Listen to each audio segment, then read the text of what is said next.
Hello everyone, स्वागत है आपका एजुकेशन गैलेक्सी पॉइंट में। और आज हम लोग पढ़ेंगे जैन धर्म और बौद्ध धर्म से जितने भी पीवाईक्यू में क्वेश्चन पूछे गए हैं सभी को हम लोग आज डिटेल एक्सप्लेनेशन साथ साथ में उसको सॉल्व भी करेंगे।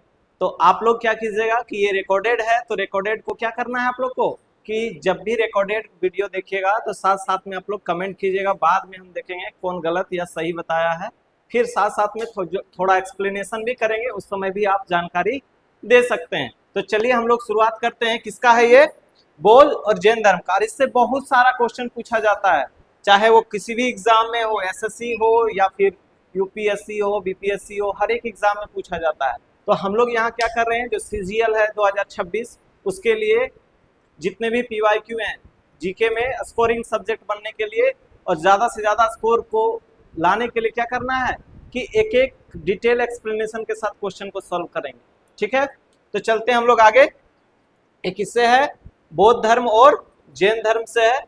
ठीक है, इसमें बहुत सारे इंपॉर्टेंट फैक्ट तथ्य भी रहेंगे आसान भाषा में, और जितना भी पूछा गया और कुछ ट्रिक्स भी रहेंगे। और ये हाई स्कोरिंग टॉपिक है और ये कौन कौन एग्जाम के लिए है ये भी देख लीजिए। ठीक है, और हमारा जो चैनल है ईजीपी एजुकेशन गैलेक्सी पॉइंट, इसको लाइक शेयर और सब्सक्राइब जरूर कीजिएगा। तो चलिए, पहला क्वेश्चन क्या है कि गौतम बुद्ध के जन्म का स्थान एक उपवन के रूप में जाना जाता है। तो गौतम बुद्ध का जन्म कहाँ हुआ था? आप लोग बताइए कि गौतम बुद्ध का जन्म कहाँ हुआ था। तो हम लोग पहला ऑप्शन देख रहे हैं, क्या है? मगरवानी? नहीं, ये तो नहीं है। कोस? ये भी नहीं है। लुम्बिनी? हाँ, लुम्बिनी इसका राइट आंसर है। तो लुम्बिनी इसका क्या है? राइट आंसर है। ठीक है, क्या होगा? लुम्बिनी। अब देखिए इसके बारे में डिटेल से हम लोग देख रहे हैं। क्या है कि रियल नेम अगर पूछा जाए कि गौतम बुद्ध का रियल नेम क्या था तो आप लोग क्या बताइएगा?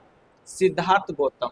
ठीक है, और इनका जो बर्थ अगर बोला जाए कि जन्म कब हुआ था तो लगभग 563 बीसी, मतलब 563 बीसी। कहने का सेंस क्या है कि 563 ईसा पूर्व में हुआ था। और ये क्या है? लगभग माना जाता है। और इनका जन्म कहाँ हुआ था, कौन से जगह में हुआ था? तो ये कपिलवस्तु के निकट लुम्बिनी, जो वर्तमान में नेपाल में पड़ता है, रुम्नीदेही में। ठीक है, कहाँ? नेपाल रुम्नीदेही में।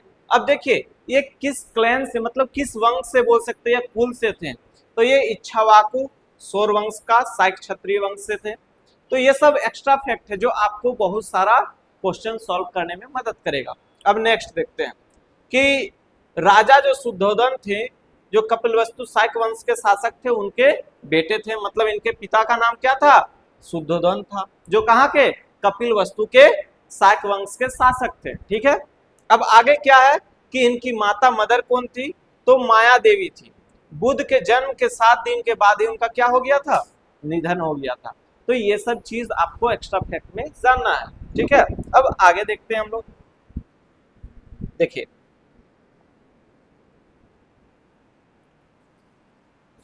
आगे क्या है कि इनकी जो सौतेली 7 दिन में इनकी मदर का डेथ हो गया, उसके बाद क्या है इनका जो पालन पोषण कौन करने वाली है? तो इनकी सौतेली माँ या पालक माँ जो महाप्रजापति गौतमी थी। कौन थी? महाप्रजापति गौतमी। और वो क्या थी?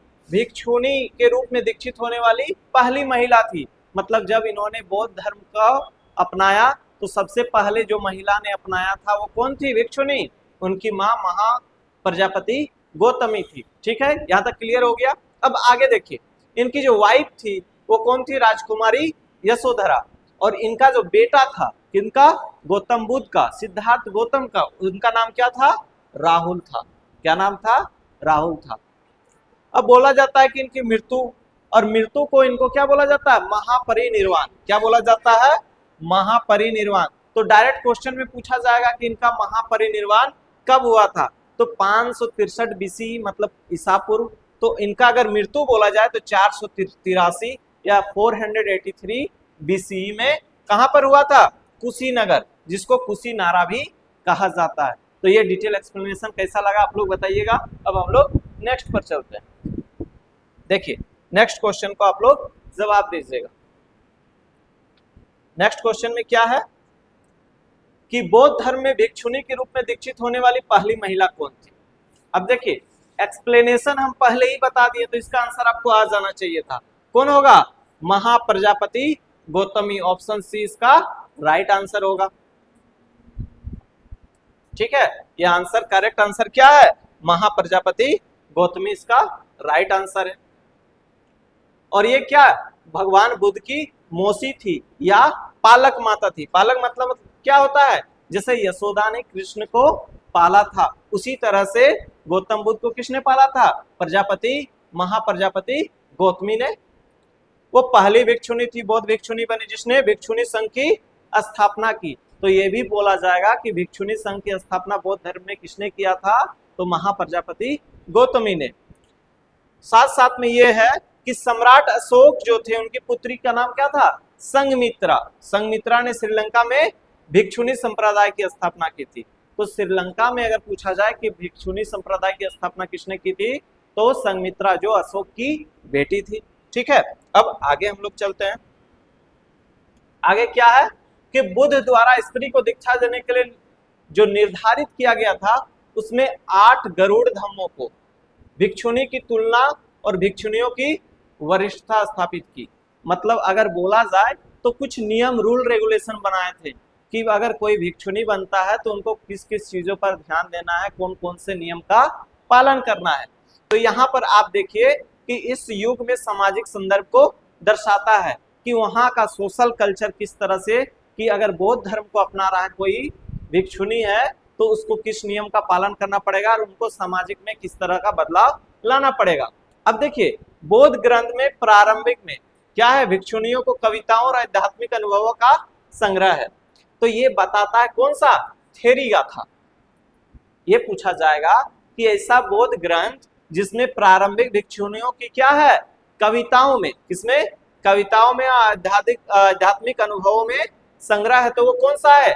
थेरी गाथा। उसको क्या बोला जाता है? थेरी गाथा। तो ये सब चीज याद रखिएगा।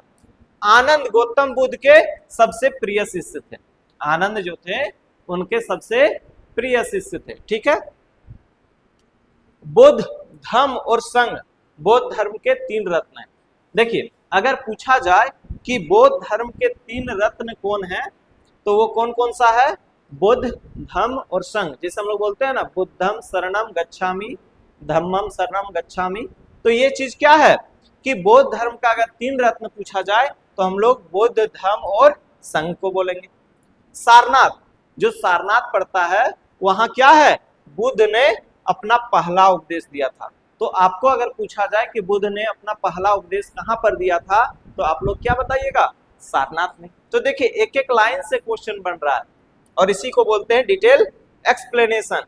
सिर्फ ये नहीं कि क्वेश्चन करवा के आगे बढ़ जाए और वो हो जाएगा, ये इसी को कहते हैं डिटेल एक्सप्लेनेशन। अब आगे हम लोग आगे बढ़ते हैं। देखिए अब नेक्स्ट क्वेश्चन को आप लोग सॉल्व कीजिएगा। देखिए क्या कह रहा है कि सांची स्तूपों में कौन सा प्रतीक, सांची स्तूपों में कौन सा प्रतीक सारनाथ में बुद्ध के प्रथम उपदेश का प्रतिनिधित्व करता है?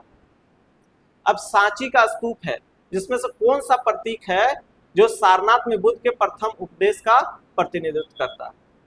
तो आप लोग एक चीज बताइए कि जब हम लोग देखते हैं कि जब बुद्ध जी घर छोड़े थे तो घोड़ा, जब ज्ञान प्राप्त हुआ था तो बोधि वृक्ष के लिए, और जब उन्होंने क्या उपदेश दिया था तो व्हील, उसी को हम लोग पहिया कहते हैं। ठीक है, तो ऑप्शन बी इसका राइट आंसर होगा। ठीक है, देखिए अब यहां से बात कर रहे हैं कि धर्म चक्र, बोलते हैं धर्म चक्र परिवर्तन। तो धर्म चक्र के लिए क्या है? पहिया, बुद्ध द्वारा सारनाथ में दिए गया प्रथम उपदेश का प्रतीक है, जिसे धर्म चक्र परिवर्तन के नाम से जाना जाता है। सांची का स्तूप मौर्य काल में निर्मित हुआ था। तो अगर आपको पूछा जाए कि किस काल में सांची का स्तूप का निर्माण हुआ था, तो आप लोग बोलिएगा किसमें? मौर्य काल में हुआ था। उसके बाद शुंग और सातवाहन काल में इसका विस्तार हुआ। मतलब बोल सकते हैं कि उसको बनाया गया पहले किसमें? मौर्य काल में, लेकिन बाद में उसको एक्सपेंड किया गया, बहुत सारा और बढ़ाया गया, जीर्णोद्धार किया गया, ये सब चीज है। ठीक है, अब देखिए कुछ चीजें इंपॉर्टेंट है। जैसे हम लोग बोलते हैं बर्थ, तो बुद्ध जी का जो बर्थ है वो किससे रिप्रेजेंट, या तो हम लोग बोल सकते हैं कि किसको माना जाता है? लोटस या बुल, दोनों को।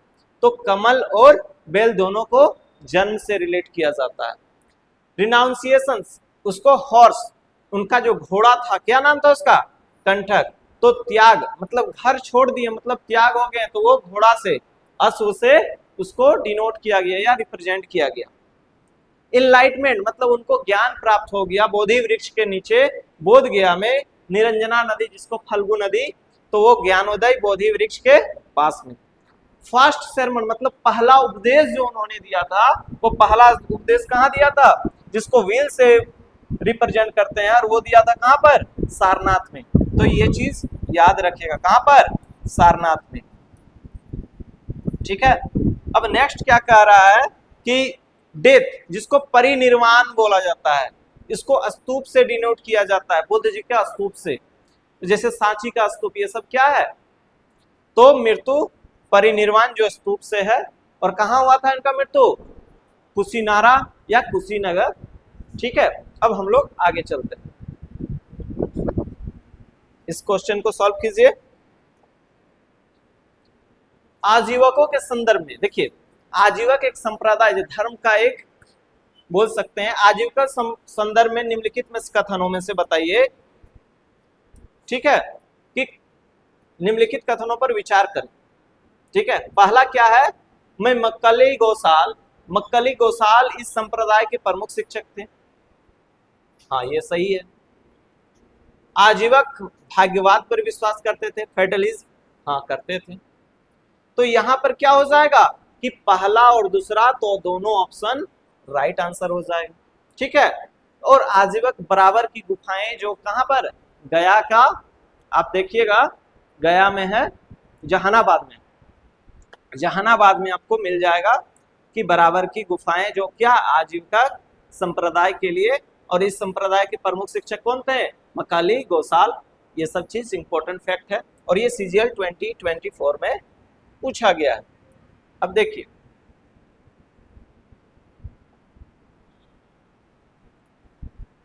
आजीवक संप्रदाय मकाली गोसाल द्वारा स्थापित एक महत्वपूर्ण प्राचीन भारतीय तपस्वी आंदोलन था। क्या था ये? मकाली गोसाली द्वारा स्थापित एक महत्वपूर्ण प्राचीन क्या है? भारतीय तपस्वी आंदोलन था। आजीविका संप्रदाय महावीर और गौतम बुद्ध दोनों के समकालीन था। तो अगर आपको पूछा जाए कि आजीविका संप्रदाय किस किस धर्म के समकालीन था, तो आप लोग बोलिएगा किससे? कि जैन और बौद्ध, मतलब महावीर किससे? जैन धर्म से, और गौतम बुद्ध बौद्ध धर्म से, मतलब इन दोनों का कंटेम्परेरी बोल सकते हैं कि एक साथ में था। ठीक है। अब हम लोग आगे देखते हैं। अब ये बात कर रहा है, उन्होंने प्रतिपादित की सभी घटनाएं पूर्व निर्धारित होती है, मतलब ये कहना है कि जो होगा किस्मत में, जो पहले ही लिखा होगा वो तो होगा ही। तो ये बात किसका? आजीवक संप्रदाय के द्वारा बताया गया था। उन्होंने प्रतिपादित किया था कि सभी घटनाएं पूर्व निर्धारित होती है। क्या होती है? पूर्व निर्धारित होती है, और मानव प्रयास किसी भी भाग्य को बदलने में अप्रभावी है। मतलब आप कितना भी प्रयास कीजिए, अपनी किस्मत नहीं बदल सकते। इसको फैटलिज्म बोलते हैं। देखिए, साथ साथ में आपको बहुत सारा इंग्लिश वर्ड भी याद हो जाएगा, और ये सीजीएल इंग्लिश में भी काम आएगा। अब देखिए, इसमें क्या बताया गया कि यह दर्शन बौद्ध और जैन ग्रंथों को व्यापक रूप से प्रलिखित है। मतलब ये बात है कि इसको बौद्ध और जैन धर्म में भी इसको लिखा गया है। इसके बारे में बिंदुसार ने आजीवकों को संरक्षण दिया। तो अगर आपसे पूछा जाए कि किस राजा ने आजीवक संप्रदाय को सबसे ज्यादा संरक्षण दिया, तो आप लोग क्या बोलिएगा? बिंदुसार। अब बिंदुसार कौन से वंश के थे? आप लोग कमेंट कीजिएगा। ठीक है। बिहार में बराबर की गुफाएं जो बताएं, जहानाबाद में है, भिक्षुओं के लिए महत्वपूर्ण आवासीय केंद्र है। पहाड़ को ही काट करके गुफा जैसा बनाया गया है। ठीक है। और रूप में कार्य करती है, मतलब भिक्षुओं के लिए महत्वपूर्ण आवासीय केंद्र, रहने के लिए, रेसिडेंस के लिए काम करती है। ठीक है। और वो किसके लिए? साधु मोंक के लिए।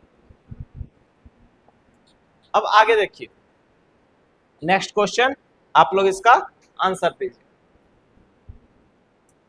इस तरह का क्वेश्चन आजकल बहुत ज्यादा पूछा जा रहा है। ये क्या कह रहा है कि उपगुप्त ने अशोक को बौद्ध धर्म अपनाने के लिए प्रेरित किया था। तो ये बात तो सही है। बौद्ध धर्म पाली भाषा में लिखा गया है, लिखा गया है। चरक गौतम बुद्ध के व्यक्तिगत चिकित्सक थे? अगर चरक को बोला जाए तो चरक क्या गौतम बुद्ध के चिकित्सक थे?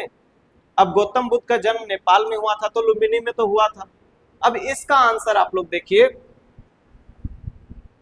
तो ये क्या बोल रहा है, क्वेश्चन को ध्यान दीजिए। इसमें से बोल रहा है कि कौन सा गलत है, ये चीज ध्यान दीजिएगा कि निम्नलिखित में से कौन सा गलत है। तो ये तो सही है, ग्रंथ पाली में लिखा गया, ये भी सही है। गौतम बुद्ध का जन्म स्थान नेपाल लुम्बिनी में, ये सही है। लेकिन चरक जो है वो गौतम बुद्ध के व्यक्तिगत चिकित्सक नहीं थे। ठीक है, अब इसका डिटेल एक्सप्लेनेशन हम लोग देखते हैं। चरक एक प्रसिद्ध प्राचीन भारतीय चिकित्सक थे, ये चीज जानते हैं, और वो आयुर्वेद के आधारभूत चरक संहिता के रचयिता थे। उनका काल सामान्यतः दूसरी, अब देखिए दूसरी या तीसरी शताब्दी ईसा पूर्व है। और देखिए जहां हम लोग देख रहे हैं बौद्ध धर्म में, तो इनका तो लगभग 5 से 6 या 5th 6th में BCE में है। तो 563 जब बात हो रहा है तो हम लोग ये चीज देख रहे हैं कि बहुत ज्यादा डिफरेंस है। तो चरक जो है उनके कंटेम्परेरी नहीं है। चरक को अक्सर आयुर्वेद का क्या कहा जाता है, जनक कहा जाता है। अब आप लोग इसका जवाब दीजिएगा कि चरक किसके दरबार में रहते थे या किसके दरबार के चिकित्सक थे, और कमेंट पर बताइएगा। साथ साथ में हम भी इसका नेक्स्ट क्लास में आप लोग को बताएंगे कि इसका आंसर क्या होगा। बुद्ध के समकालीन चिकित्सक जीवक थे। देखिए वहां बताया गया था कि चरक के बारे में, लेकिन चरक नहीं, कौन थे, जीवक थे। तो ये चीज आप लोग ध्यान दीजिएगा कि बुद्ध के समकालीन अगर पूछा जाए तो कौन होगा, जीवक। जो मगध के राजा कौन थे, बिंबिसार, और स्वयं बुद्ध के चिकित्सक थे। मतलब राजा बिंबिसार के भी चिकित्सक थे और बुद्ध के भी थे। ठीक है, जो अपनी शल्य चिकित्सा, किसके लिए, सर्जिकल स्किल के लिए जाने जाते थे। ठीक है, अब आगे बोल रहा है कि उपगुप्त मौर्य काल के एक प्रसिद्ध क्या थे, बौद्ध भिक्षु और शिक्षक दोनों थे, जिन्होंने प्रेरित किया था। ठीक है, अब किनको प्रेरित किया था आप लोग कमेंट पर बताइएगा। और ये क्या है, ये बौद्ध धर्म के हीनयान। तो बौद्ध धर्म को महायान और हीनयान 2 पार्ट में बांटा गया है। ठीक है, हीनयान संप्रदाय से संबंधित थे। उन्होंने उत्तर भारत में बौद्ध धर्म के प्रसार की सहायता की। तो अगर बोला जाए तो हीनयान का प्रसार उत्तर भारत में किसने किया था, तो आप लोग बताइएगा कौन, उपगुप्त।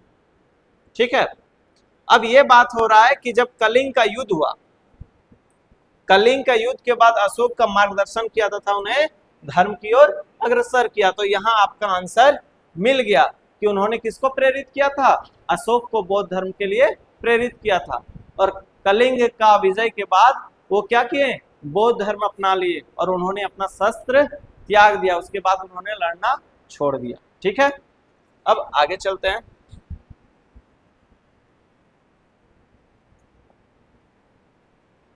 जातक कथाएं संबंधित है। तो जातक कथा किस धर्म से संबंधित है, सिख से या हिंदू धर्म से, जैन धर्म से, बौद्ध धर्म से। तो इसका राइट आंसर क्या होगा, बौद्धिज्म। जातक कथा किससे है, बौद्ध धर्म से संबंधित है। तो देखिए यहां इसका डिटेल एक्सप्लेनेशन आप लोग देखिए, क्या कह रहा है कि जातक जो है वो बौद्ध धर्म से संबंधित है। तो जातक कथाएं किससे हैं, बौद्ध धर्म से हैं। और ये कथाएं किसके बारे में बताती है, कि गौतम बुद्ध के पूर्व जन्म की कहानियों के बारे में, गौतम बुद्ध के पूर्व जन्म की कहानियों के बारे में, जो पाली किससे है, पाली साहित्य का हिस्सा है, मतलब पाली भाषा में लिखा गया है। तो कभी कभी पूछा जाता है एग्जाम में कि पाली भाषा में था, संस्कृत में था, प्राकृत में था या हिंदी में था। तो आप लोग क्या बोलिएगा, पाली भाषा में था। और ये बताया जाता है कि त्रिपिटक में सूत पिटक और खुद्दक निकाय में ऐसी 547 कहानियां हैं जो एक साथ में संकलित है। तो त्रिपिटक में त्रिपिटक के सूत पिटक में खुद्दक निकाय क्या है, खुद्दक निकाय में ऐसी 547 क्या है, कहानियां संकलित हैं। ठीक है, अब आगे क्या है, ये कथाएं सरल आख्यानों के माध्यम से कर्म, ये जो कथाएं हैं जो लिखी गई हैं वो क्या बताती हैं, कि ये कर्म करना कैसे है, करुणा क्या है, अहिंसा है, ये मूलभूत बोध सिद्धांतों की व्याख्या करती है। मतलब अहिंसा, जैसे महात्मा गांधी जी का नारा था ना, अहिंसा मतलब मारकाट नहीं करना, करुणा मतलब दया होना। कैसे? बुद्ध जी क्या हुआ कि एक बार बहुत सारे लोग क्या कर रहे थे, बकरियों को काटने के लिए ले जा रहे थे, तो बुद्ध जी साथ में चल गए और उन्होंने बोला इनको काटने से पहले हमको काट के ले चलो। तो क्या किया उन्होंने, उनको दया करुणा थी कि जीव में भी, हर एक जीव में जीवन होता है, इसको नहीं मारना चाहिए। और कर्म, सबको अपना कर्म करना चाहिए। ये सब क्लियर है। अब आगे बढ़ते हैं। देखिए, जातक कथाएं लगभग, तो पूछा जाएगा कि जातक कथाएं कब लिखी गई थी, तो लगभग ये क्या है, 3री शताब्दी ईसा पूर्व। क्या है? लगभग 3री शताब्दी ईसा पूर्व संकलित की गई थी। इन कथाओं में क्या है, नैतिक शिक्षा देने के लिए अक्सर क्या है, हाथी, बंदर और हिरण जैसे जानवरों को केंद्रीय पात्र बनाया जाता है। और क्या है कि त्रिपिटक बौद्ध धर्म के 3 पिटक हैं। अब कौन कौन से 3 पिटक है, और त्रिपिटक का अर्थ क्या होता है, तो इसका अर्थ होता है ज्ञान की 3 टोकरी। पिटक मतलब क्या होता है, ज्ञान, टोकरी मतलब ज्ञान की 3 टोकरी जो है वो क्या है, जो बौद्ध धर्म के त्रिपिटक है। अब ये है कौन सी भाषा में, पाली भाषा में लिखा गया, और सबसे प्राचीन बौद्ध ग्रंथ है। क्या है? सबसे प्राचीन बौद्ध ग्रंथ है। इसमें गौतम बुद्ध की शिक्षाएं, तो उन्होंने जो क्या है, गौतम बुद्ध ने टीचिंग्स या प्रीसेज उपदेश दिए थे, शिक्षाएं दी थी, वो सब भी इसी त्रिपिटक में संकलित है। अब देखिए, त्रिपिटक में पहला हम लोग देखते हैं विनय पिटक को। तो विनय पिटक जो है वो क्या करता है, deal with rules and discipline for monk and nuns. मतलब अगर विनय पिटक में देखा जाए तो मठों में जो भिक्षु और भिक्षुणी रहते थे उनके लिए नियम और अनुशासन का वर्णन किया गया। किसमें? विनय पिटक में। तो नियम और अनुशासन जो बौद्ध भिक्षुणियों और मॉन्क और साथ साथ में क्या है और नन्स के लिए जो था वो किसमें था, विनय पिटक में। और ये बात करता है कि दैनिक आचरण मतलब डेली लाइफ में कैसे आपको आचरण करना है, साथ साथ में दंड और आचार संहिता का भी वर्णन है। ठीक है। अब आगे क्या कह रहा है कि बौद्ध के एक शिष्य उपाली द्वारा, तो अगर आपको पूछा जाए कि त्रिपिटक में विनय पिटक बुद्ध के किस शिष्य के द्वारा लिखा गया था, तो उनका नाम क्या था, उपाली था। क्लियर है। अब आगे क्या है, सूत पिटक। सूत पिटक जब हम लोग देखते हैं तो सूत पिटक इसमें बुद्ध के निकट शिष्यों द्वारा दिए गए उपदेश है। मतलब बुद्ध थे, उनके नजदीक जो बहुत सारे शिष्य थे उनके द्वारा बताया गया कि बुद्ध जी ने ऐसा ऐसा बताया है। नैतिक सिद्धांतों को मतलब जितने भी आपके मोरल प्रिंसिपल हैं, ध्यान कैसे मेडिटेशन करना है, और धम्म का व्याख्या किसमें, सूत पिटक में मिला है। तो ये सब बहुत इंपॉर्टेंट फैक्ट है। अब बुद्ध के अनुचर आनंद के द्वारा संकलित था। इनका सबसे प्यारा शिष्य कौन था, आनंद था। ठीक है। तो सूत पिटक किसके द्वारा, आनंद के द्वारा, और विनय पिटक उपाली के द्वारा। ये सब चीज याद रखिएगा। नेक्स्ट क्या है, अभिधम पिटक। तो 3 पिटक में लास्ट पिटक क्या है, अभिधम पिटक। बुद्ध की शिक्षाओं, अभिधम पिटक में क्या है, बुद्ध की शिक्षाओं और दार्शनिक फिलोसफिकल मनोवैज्ञानिक विश्लेषण से संबंधित है। इसमें क्या बताया गया है, मन, पदार्थ और आध्यात्मिक सिद्धांतों की व्याख्या करता है। कौन, जो अभिधम पिटक है। अब बौद्ध बाद में क्या है कि बौद्ध संघ के विद्वानों के द्वारा, मतलब इसको बहुत अंत में लास्ट में क्या है, बौद्ध धर्म के बहुत सारे विद्वानों के द्वारा, संघ के विद्वानों के द्वारा इसको लिखा गया। किसको, अभिधम पिटक को। तो 3 पिटक कौन कौन से, त्रिपिटक बताइएगा आप लोग और कमेंट पर लिखिएगा, कौन किसका संकलन करता थे और क्या क्या फैक्ट है, ये सब चीज आप लोग बताइएगा। विनय पिटक, सूत पिटक और अभिधम पिटक। देखिए, धम्म पद, बुद्ध की नैतिक बातें। धम्म पद में क्या है कि जो मोरल, बहुत सारी चीज हैं जो मोरल सेइंग बुद्धा, वो क्या है, धम्म पद। अब क्या है, जातक कथाएं। तो जातक किससे है, बुद्ध धर्म के पूर्वजन्म की कहानी है।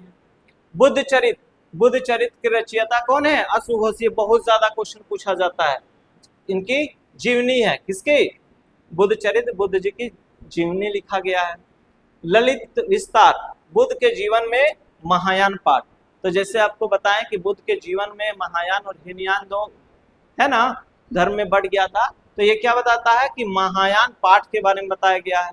दिव्य वदान, जो अशोक की किंवदंतियों के, अशोक के बारे में बहुत सारा इसमें बताया गया है कि किस तरह से बौद्ध धर्म ने उसको चेंज किया, या बहुत सारा जो उपगुप्त के द्वारा उनको उपदेश दिया गया, ये सब के बारे में। विशुद्धिमग्गा, क्या है? विशुद्धिमग्गा, ये किससे है? बुद्ध घोष द्वारा पाली में टिप्पणी। टिप्पणी मतलब क्या होता है कि किसी बुक को लिखने के बाद उसका जो वर्णन करना अपने तरीके से, वो किस में है? विशुद्धिमग्गा में है। सूत्र अलंकार, तो सूत्र अलंकार जो है इसमें असंग महायान द्वारा किया गया। किसमें? असंग महायान।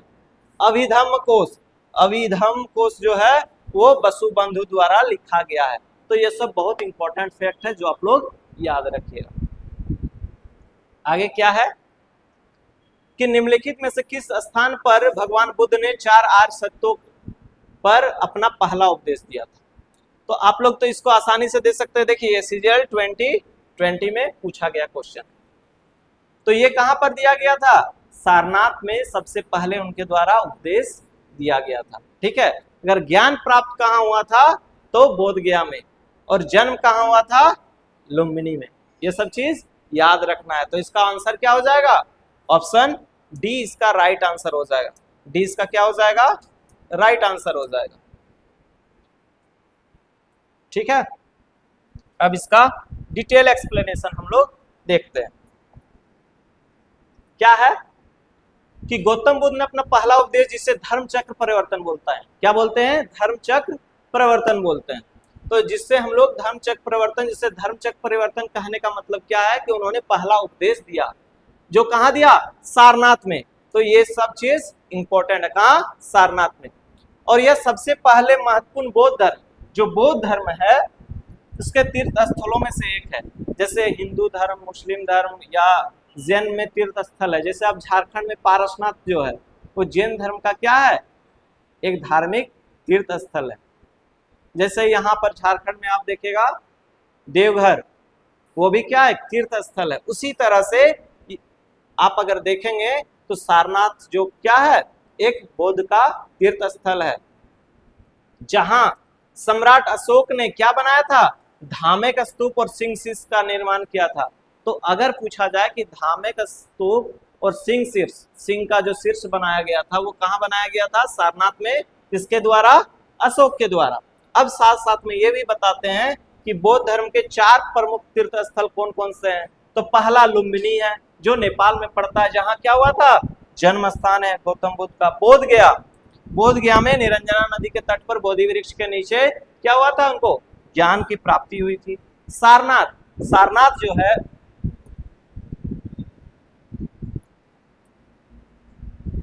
क्या है? सारनाथ, सारनाथ में उन्होंने क्या दिया था? पहला उपदेश दिया था। और कुशीनगर, जिसको कुशीनारा भी कहा जाता है, वहां इनकी क्या हुआ था? महापरिनिर्वाण, मतलब उनकी मृत्यु हुई थी। ठीक है।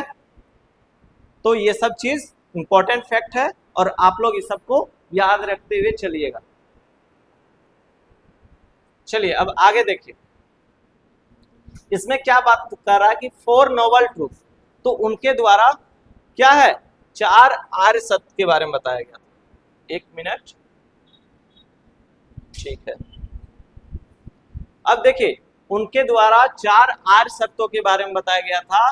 तो आप लोग दुख, दुख जो हम लोग देखते हैं, तो जीवन दुख है। जब तक जीवन रहेगा तब तक दुख रहेगा। जीवन खत्म, दुख खत्म। समुदाय, जिसको हम लोग क्या बोलते हैं कि डिजायर, तो अगर हम लोग बोलते हैं कि इच्छा दुख का कारण है, जितना इच्छाएं होंगी उतना दुख होगा। निरोध, निरोध मतलब क्या होता है? दुख का निवारण संभव है। तो दुख का निरोध कैसे संभव है?